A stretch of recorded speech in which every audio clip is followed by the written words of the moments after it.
creó el mundo y la humanidad. Dios lo creó todo. Pero hay algo muy significante en Génesis 1:26. Y dice Dios: hagamos al hombre a nuestra imagen y semejanza.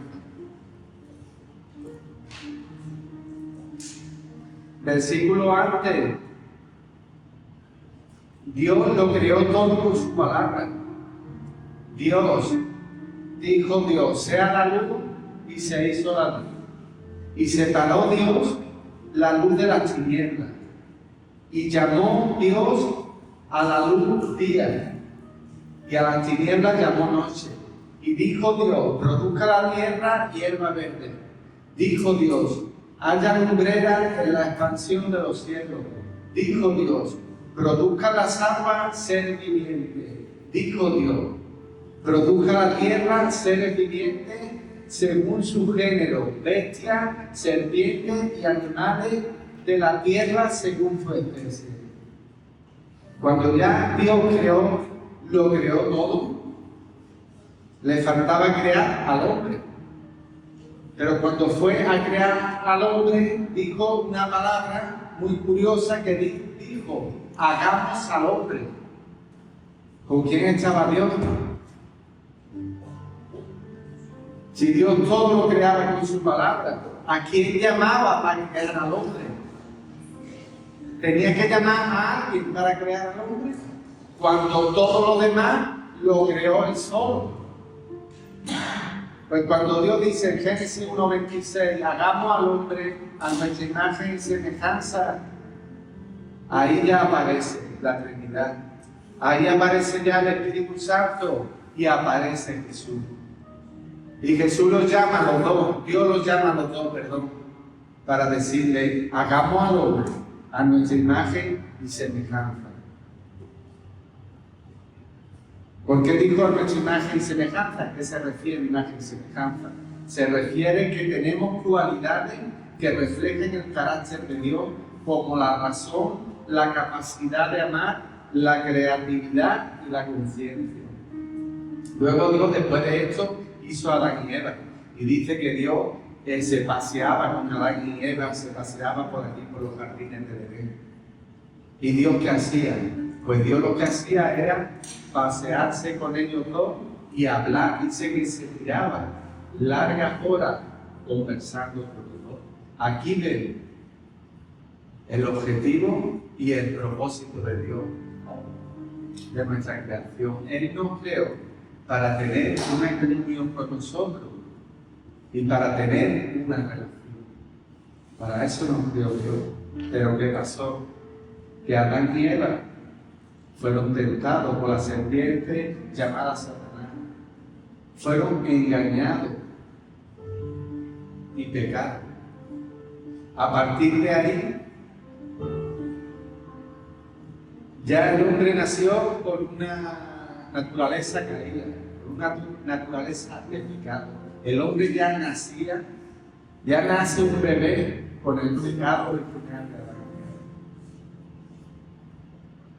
Es por eso que en el Nuevo Testamento, cuando vemos que Nicodemo va a hablar con Jesús de noche y le pregunta a Nicodemo a Jesús, y le dice: Jesús, ¿qué es lo que tengo que hacer para alcanzar la vida eterna? ¿Qué es lo que tengo que hacer? Y Jesús le dice: tienes que nacer de nuevo. Por eso le dijo eso a Nicodemo, porque el primer nacimiento no nos salva. Nos salva el nacer de nuevo en el Espíritu, en su Espíritu. Es el nacimiento que nos salva. Dios, al ver que su creación, su primera creación, Adán y Eva, habían metido la pata, empezaron a reproducirse y el hombre seguía amando el pecado. ¿Qué hizo Jesús? ¿Qué hizo Dios? Exterminó a la humanidad. La exterminó con un diluvio. Exterminó a toda la humanidad.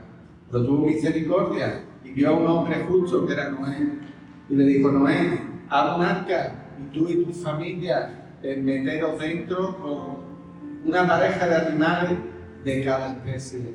Después de Noé hacer el arca y entrar dentro del arca, Jesús mandó el diluvio por 40 días y exterminó a toda la humanidad.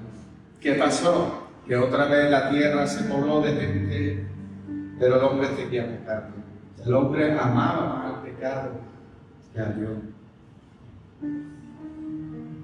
El pueblo de Israel se apartaba de los mandamientos y se dejaba influenciar por otras culturas, como hoy en día nos pasa. Hoy en día nos dejamos influenciar por internet, nos dejamos influenciar por Instagram, nos dejamos influenciar por gente que tiene fama, nos dejamos influenciar por gente que tiene dinero y queremos parecernos más a esas personas que a Jesús. Hoy en día pasa lo mismo. La ley de Dios era muy exigente y requería un compromiso y una obediencia constante, y eso hacía que se desviaran en ocasiones. Pero la idea era que con fe y con ayuda divina pudieran alcanzar ese ideal. Aunque la ley era buena y justa, la humanidad no podía cumplirla. Y es por eso que se necesitaba una solución que fuera más allá del cumplimiento de la ley. Y esa solución fue la gracia y la redención a través de Jesús. Dios envió a Jesús para restaurar al hombre con Dios. Como hoy en día le llaman al pontífice, que es el Papa.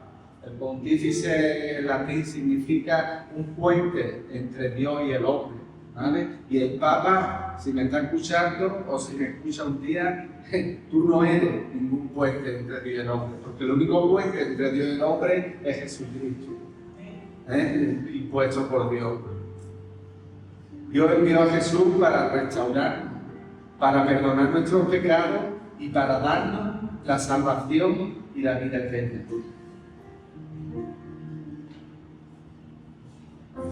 Ya vino Jesús.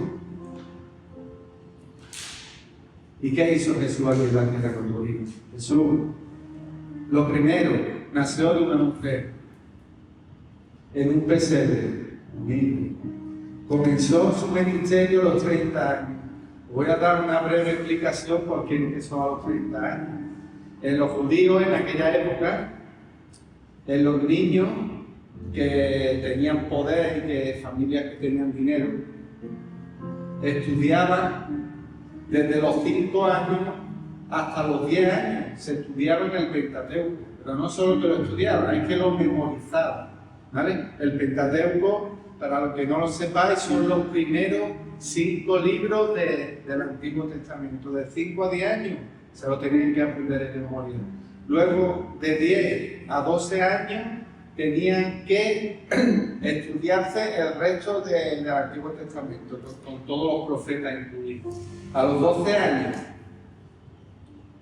estos niños se iban con los maestros que había de aquella época, para que los maestros le hicieran como un examen para poder seguir estudiando la palabra y esos maestros formarlos.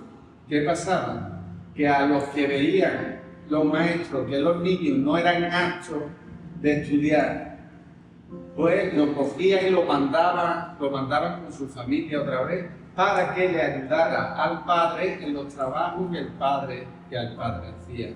A los que eran aptos, pues estaban con estos maestros estudiando hasta la edad de los 30 años. A los 30 años ya empezaban ellos a ejercer de maestros de la palabra. Es por eso que Jesús empezó a los 30 años su ministerio. De Jesús no dice la Biblia nada de que ningún maestro lo formó. La palabra no dice nada. Pero yo creo que fue el mismo Dios y el mismo Espíritu Santo el que le dio ese conocimiento que tenía Jesús de la palabra. Después Jesús hizo una estrategia de salvación. ¿Cuál fue la estrategia de Jesús? Fue formar a 12 personas. Estar 3 años de ministerio con 12 personas y formarlas para que ellos llevaran la verdad y la palabra de Dios a todo el mundo. A eso se dedicó Jesús. Jesús podía haber ido por multitudes, podía haber ido por todo el mundo predicando la palabra, pero no. Él formó a 12 personas.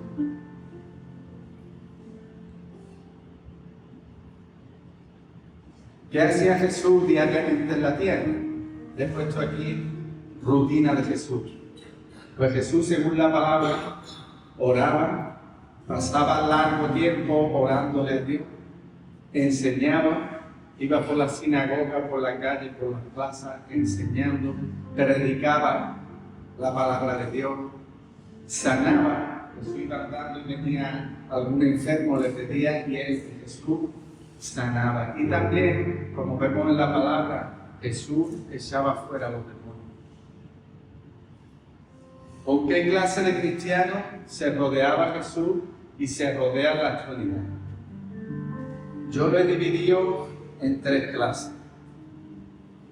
La primera, los que buscan a Jesús por el milagro.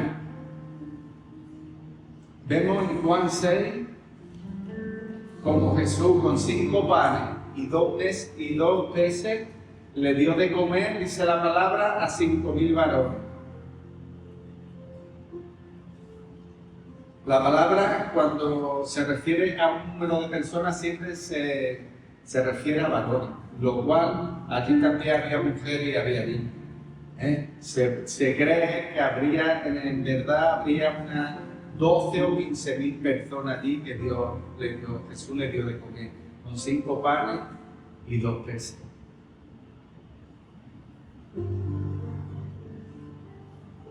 En Juan 6, 26, unos versículos después, en otro lugar, respondió Jesús y le dijo: de cierto os digo que me buscáis, no porque habéis visto las señales, sino porque comisteis el pan y os saciasteis.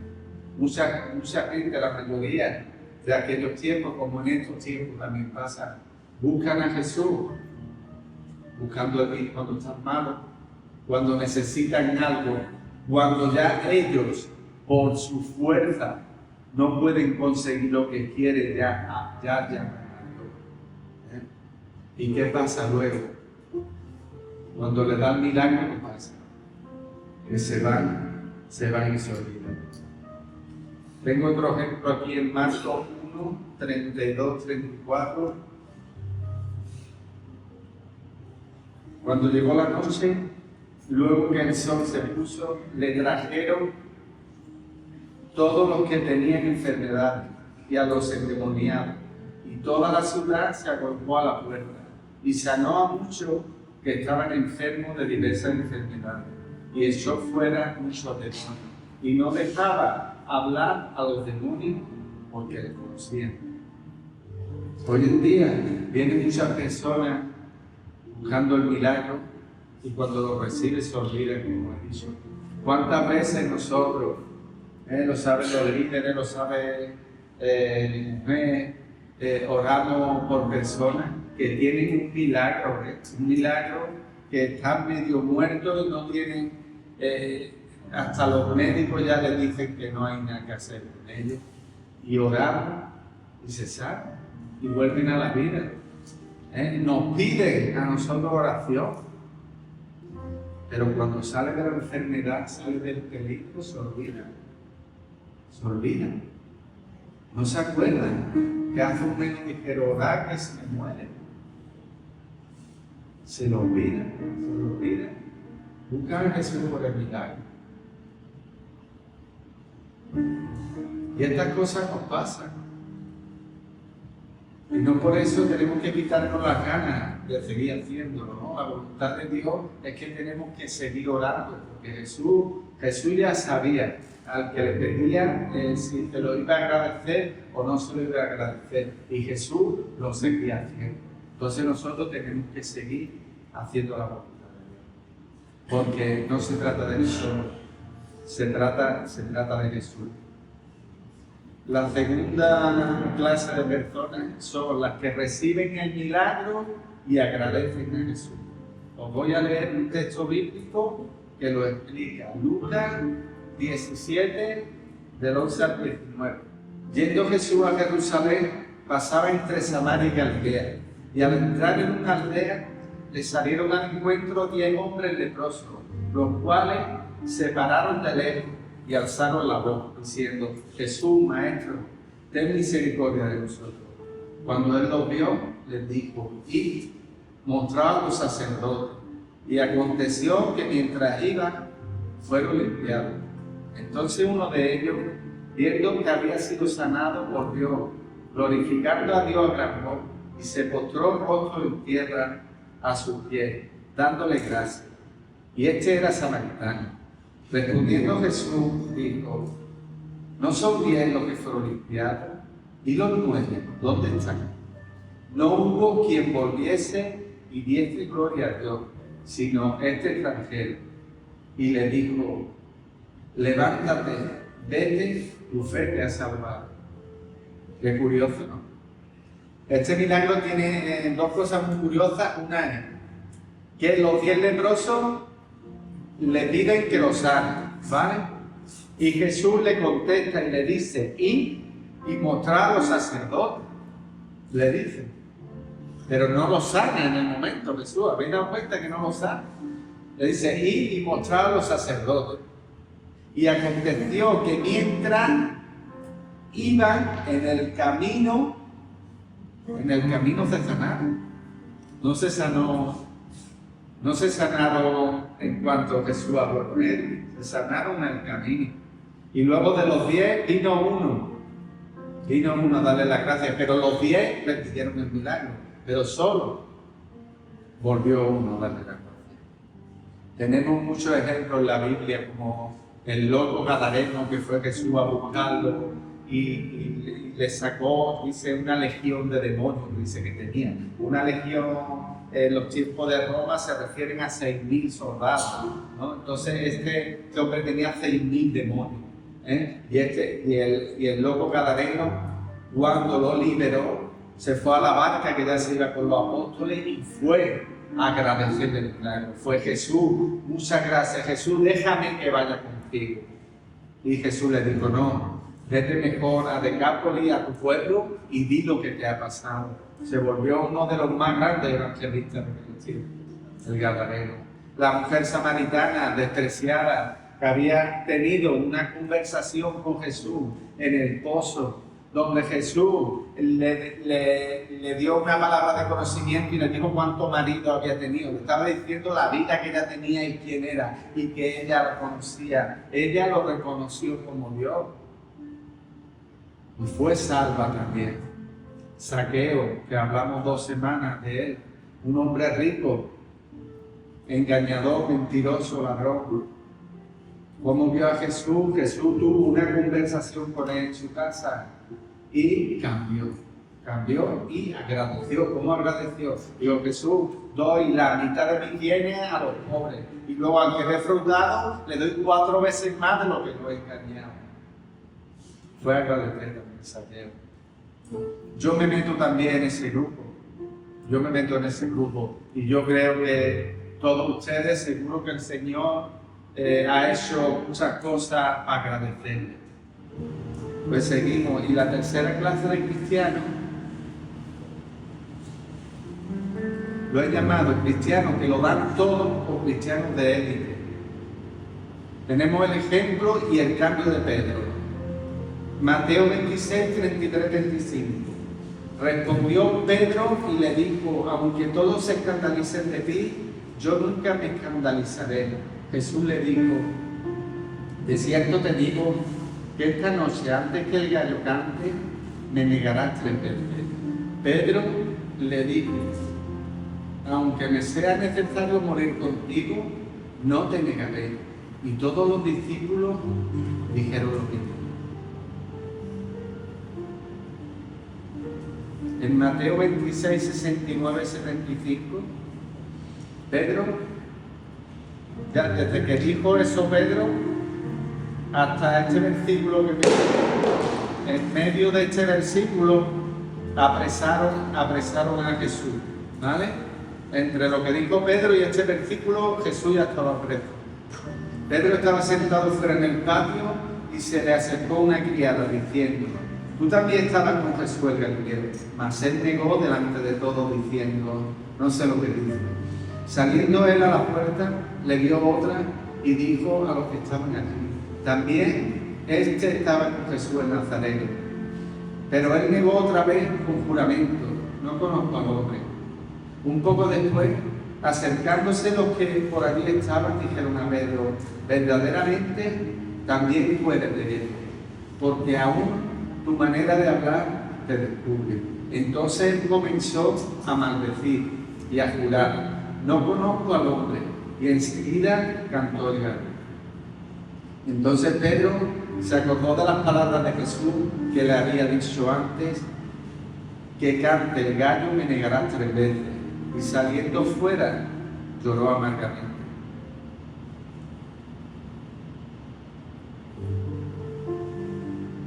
Desde aquí hasta que Pedro vuelve a ver a Jesús, Jesús lo crucifica, lo mata y resucita.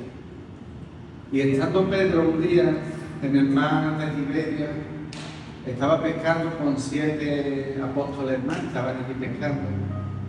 Habían estado toda la noche pescando. Al acercarse ya por la mañana, amaneciendo ya a la costa, estaba allí Jesús en la orilla, pero no lo conocieron. Porque Jesús, después de resucitar, según la palabra, tenía como otro aspecto. Yo no sé si era porque estaba glorificado, no sé por qué, pero Jesús así de primera vista no lo conocía. Entonces Jesús le dijo a Pedro, oye, ¿tenéis algo de comida para comer? Y le dijeron, no hemos pescado nada. Y Jesús le dijo, echad la red al lado derecho de la barca. Claro, cuando ellos escucharon eso, yo creo que les recordaría el primer milagro de la pesca que él hizo. Le hicieron caso, echaron la red a mano derecha y dice que no podían subir de peces que había. Entonces dice que Juan, el discípulo amado, le dijo a Pedro, creo que es el Señor. Y dijo Pedro, sí. Y cogió Pedro y salió corriendo de la barca donde él estaba. Él ya había preparado una hoguera, tenía un pez y un pan. Dice que comió con los discípulos, y cuando terminó, Jesús le dijo a Pedro, ¿tú me amas? ¿Sabéis la historia? Y Pedro le dijo, sí, Señor, tú sabes que te amo. Se lo preguntó por segunda vez, Pedro, ¿tú me amas? Y Pedro le dijo, Señor, tú sabes que te amo. Y por tercera vez se lo volvió a repetir, Pedro, ¿tú me amas? Y él le dijo, sí, Señor, tú sabes que te amo. Y se lo apacienta mi oveja. ¿Sabéis por qué le dijo 3 veces si me amaba? Porque Pedro lo negó 3 veces. Jesús estaba ahí restaurando.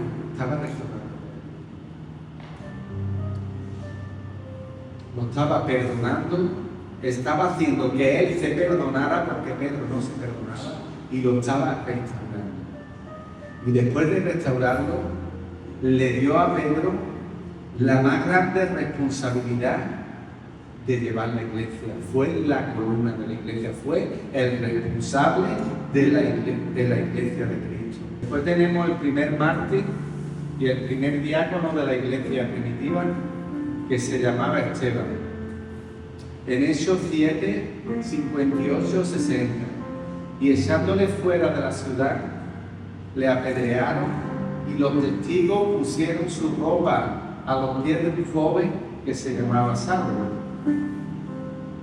¿Sabéis quién era Saulo? ¿Os acordáis?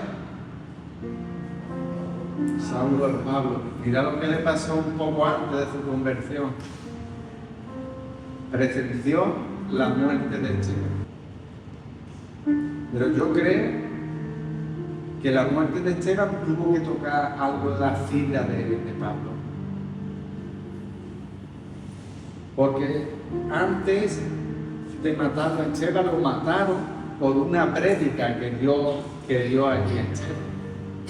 Una prédica como en aquellos tiempos predicaban contando todo el Antiguo Testamento, se paseaban por todo el Antiguo Testamento, por todos los profetas, hasta llegar a Jesús. Y Pablo conocía muy bien la palabra, porque Pablo era un erudito de la palabra y había tenido uno de los mejores maestros que había allí en aquella época, que se llamaba Gamaliel. Y yo creo que eso le tocó a Pablo. Esteban tiene algo muy curioso. Cuando lo apedrearon, lo mataron a con piedra. Y él, mientras estaba muriendo, decía: Señor Jesús, recibe mi espíritu. Y puesto de rodillas, clamó a gran voz: Señor, no le tome en cuenta este pecado. Y habiendo dicho esto, ¿no me recuerda esta frase algo? ¿Quién dijo esta frase antes? Jesucristo. Dijo Jesús: Padre, perdónalo porque no sabe lo que hace. Y Esteban dijo: Señor, no le tome en cuenta este pecado. Dijo lo mismo que Jesús, lo mismo. Luego Jesús dijo: Padre, en tus manos encomiendo mi espíritu. Y él dijo antes de morir: Padre, en tus manos encomiendo mi espíritu. Y habiendo dicho esto, expiró. Y Esteban dijo: Señor, recibe mi espíritu. Y puesto de rodillas, clamó a gran voz y durmió. Dijo lo mismo. Este fue el primer mártir de los apóstoles. Después están los llamados mártires de Dios. Mártires de Dios eran familias enteras que por creer a Jesús lo echaban a los circos romanos para que los leones se comieran a la familia entera. Solo tenían que decir que Jesús no era Dios y se salvaban de esa muerte. Y no lo decían, que es cristiano. Y nosotros, los de hoy en día, cualquier cosa que nos pasa, pues ya no quiero a Dios, pues esto no lo entiendo, pues ya Dios no me interesa. Cualquier cosita que nos pasa. Y esta familia daba la vida, pero no es que la daba él, es que ponía a su mujer y a sus niños, es que es muy fuerte. Es que esto se dice muy pronto y se lee muy pronto, pero es muy fuerte. Que tú tengas tu hijo, tu mujer, o tus 2, tus 3 hijos, y por tú no decir que Jesús no es Dios, le ponga a tu hijo delante tuya para que se lo coma un león. Es que es muy fuerte, es muy fuerte. Yo muchas veces siempre pongo mi mirada en los primeros seguidores de Jesús, porque se aprende mucho de ellos. Y se deja de juzgar tanto lo que hacen los demás. Dejamos de ser jueces y morir a nosotros mismos. Y no me refiero a una muerte física, sino a una muerte espiritual, la cual nos transforma a la imagen y semejanza de Jesús. Aunque los primeros cristianos sufrían las 2 muertes, una muerte espiritual y otra muerte carnal, asesinado por reconocer que Jesús era el Mesías prometido y Dios hecho hombre. Estas personas llegaron a un convencimiento tan grande de Jesús que daban su vida por él. Vi una película hace poco y bueno, esto no es bíblico, ¿no? Pero es algo que pudo pasar allí, que dice que antes de entrar había los leones, a que se lo comieran dice que uno a otro se animaban y se decían: mira, solo va a ser unos segundos, va a ser unos segundos de sufrimiento y vamos a pasar de aquí a estar con Jesús. Qué fuerte. Y eso le confortaba a él y decía: venga, vamos adelante. Muy fuerte. Aquí os quería mostrar cómo murieron los apóstoles. ¿Vale? Aquí los apóstoles no tuvieron ningún premio, lo que es carnalmente por seguir a Jesús. Como iglesias que hay en este mundo de la prosperidad, del dinero, de pastores muy ricos, de que van buscando la prosperidad. Yo aquí en eso de los apóstoles no veo la prosperidad por ningún sitio. Solo veo que entregaron hasta sus vidas, entregaron su familia, entregaron sus hijos, entregaron su dinero, su trabajo, lo entregaron todo, todo hasta sus vidas por Jesús.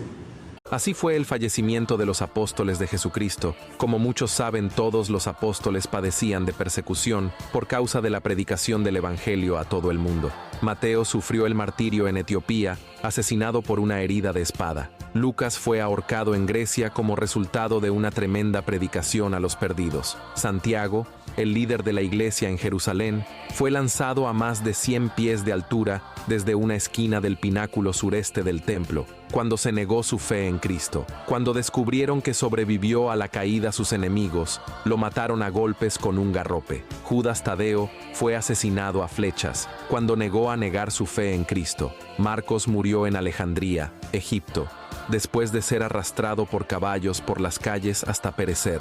Juan enfrentó el martirio cuando fue hervido en una enorme palangana de aceite hirviendo durante una ola de persecución en Roma. Sin embargo, fue librado y logró sobrevivir milagrosamente de la muerte.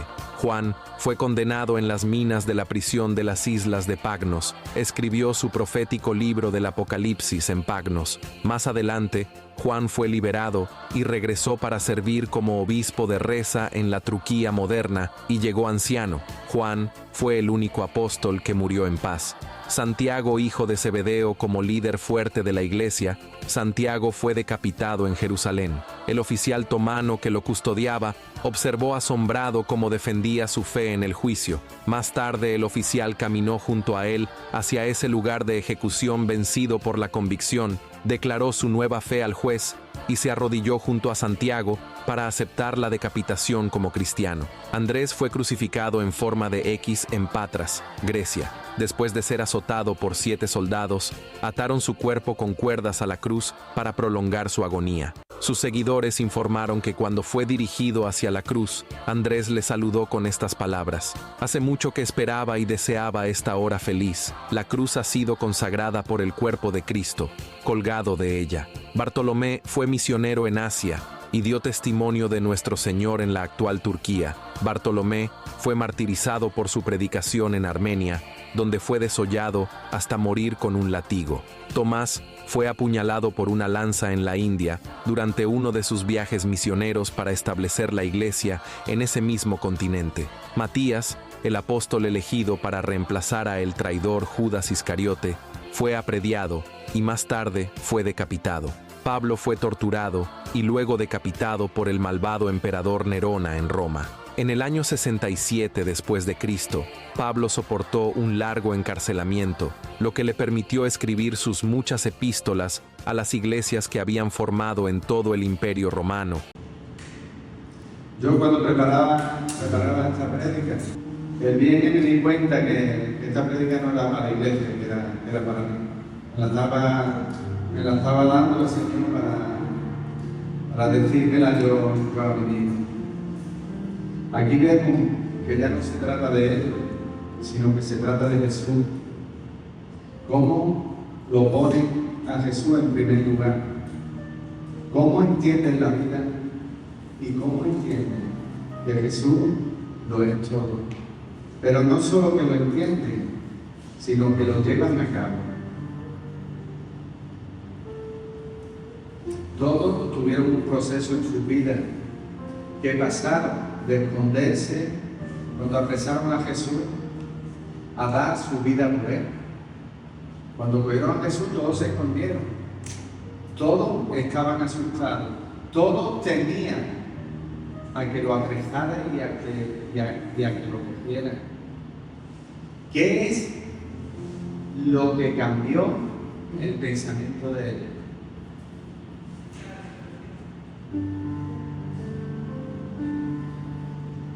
Pues sí. Mira lo que pongo aquí literalmente. Yo creo que fueron motivados al ver la resurrección de Jesús. Ahí creyeron verdaderamente que Jesús era Dios. Y aunque estuvieron 3 años con Jesús, vieron los milagros, vieron la manera de hablar que tenía, vieron todas las cosas, pero todavía le quedaba una pequeña duda en sus corazones, una pequeña duda. Pero cuando lo crucificaron, lo mataron, lo metieron en una tumba que nadie podía entrar en esa tumba. Pusieron a 7 o 8 soldados romanos en la puerta para que nadie entrara a llevarse el cuerpo, porque sabían los romanos que podía pasar. Los romanos decían, como se lleven el cuerpo, van a decir, ya resucitado y ya es cuando la vamos a ligar. ¿Sabes? O pusieron hasta una guardia en la puerta. Jesús resucitó. Jesús resucitó porque Él era Dios. Y estuvo 40 días con los apóstoles después de resucitar. Ahí los apóstoles se convencieron de que Jesús era Dios, de que Jesús era el Mesías. Jesús dio cumplimiento a más de 300 profecías cumplidas. Dicen que hubieron de 300 a 350 profecías en el Antiguo Testamento de Jesús, pues Él las cumplió todas, hasta la de la crucifixión y hasta la resurrección. La que falta son la prédica que os di un día de las 10 virgenes, las que quedan todavía de Apocalipsis. Cuando se convencieron pasó algo muy importante, que fue que se cumplió otra profecía en el aposento alto, que le dijo Jesús: no os preocupéis, porque lo mandaré al Consolador. El Espíritu Santo cayó allí sobre 120 personas que había allí y estaban orando en un lugar como este, estaban orando.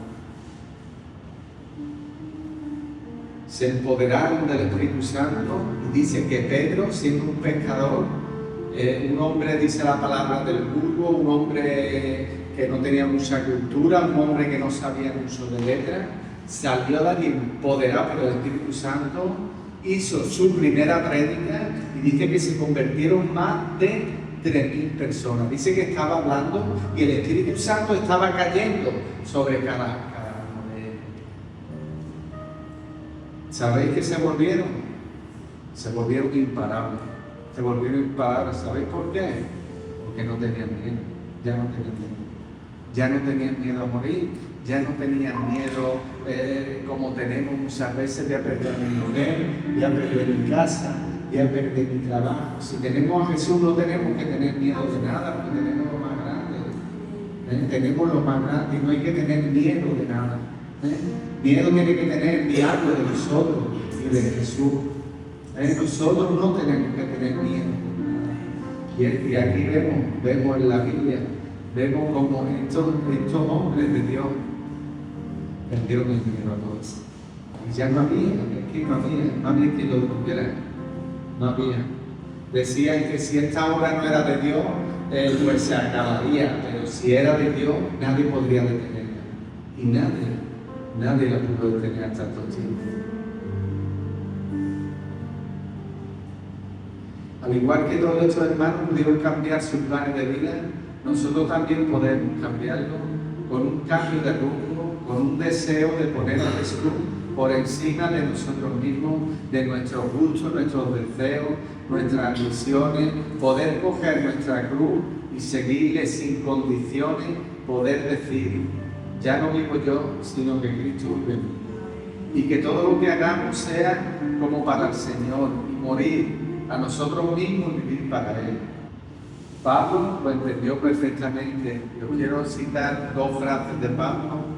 He sido juntamente crucificado con Cristo, pues ya no vivo yo, sino que Cristo vive en mí. Pablo, el Saulo, el perseguidor de los cristianos, el que mataba a cristianos, el que lo metía en la cárcel, el erudito de la palabra, que se sabía la palabra de Peapá, ese Pablo, que cogió a Jesús y lo tiró. El poder de Jesús, el Espíritu Santo, lo tiró en tierra y lo tuvo 3 días ciego. Ese cambió y mirá lo que decía: pues ya no vivo yo, sino Cristo vive en mí. Decía también, pero de ninguna cosa hago caso, ni estimo preciosa mi vida para mí mismo, con tal que acabe mi carrera con gozo y el ministerio que recibí del Señor Jesús. Os decía que esta predica es para mí porque es uno de los retos que me queda en mi vida, que es, quiero ser un cristiano de Él, quiero poner a Jesús por encima de todas las cosas. No quiero poner nada por encima de Él, nada. Quiero vivir para Él y quiero entregarme en cuerpo y alma para su obra. Quiero hacer un llamado para los que quieran dar un pasito más en su vida, en una entrega, que cada uno entregue lo que quiere, lo que Él quiera, pero lo que le entregue a Dios, que no se lo vuelva a quitar. Que sea un paso más para esa cercanía con Jesús, para esa comunión con el Padre, para poder entender la vida desde otra perspectiva.